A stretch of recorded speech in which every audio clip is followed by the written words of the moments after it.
MLC ka Bihar but convener ka budget publicity campaign na kabenta ka than shatay lamingi Devesh Kumar ulapun pau bakilai tadi ki jala ka than shatay lamingi jongkari India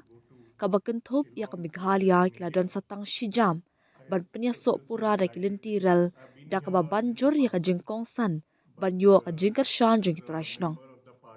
habakren shakilat patai kubor hashlong haga khatlai tarik rompang ukumar ulakdaw halor ka jingpanya so lynti rel badangshan joka Mizoram da ka bakhot ya ka kum ka jingkerku umintri rang badu kari ukwa baman ka wei pa ka wei ka jala kinya so de lynti rel Henry ya kani haban le da ka jingarap jingkyrshan nong ong ukumar ukumar ula benram batang lai teli ki jala hakathan shatai lamingi ki bampat penyaso dak lentiral bat nakal yang ka sorkar ka don ya ka jing ang nut ban pen urlong ya ka jing thmu da ka jinga trilang jong ki trashnong ka nong aiktien ka BJP ka shazia imi kalapen pau halor ka ka ju ka jing sngo dak baong ki kam kilas dang in sa pentikna banyarab bat ngi kermen scam babaro ki jala kin penyaso da ki lentiral.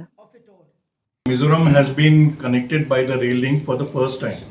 in independent India. The Sairang section to Bhairapi, which is on Assam-Mizoram border. It was inaugurated by Honorable Prime Minister in September last year, and it has proved to be a boon.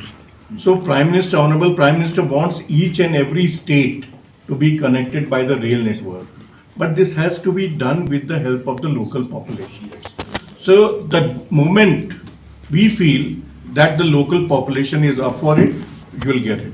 We are more than willing. There are just 3 states in the northeast where there is no rail connectivity,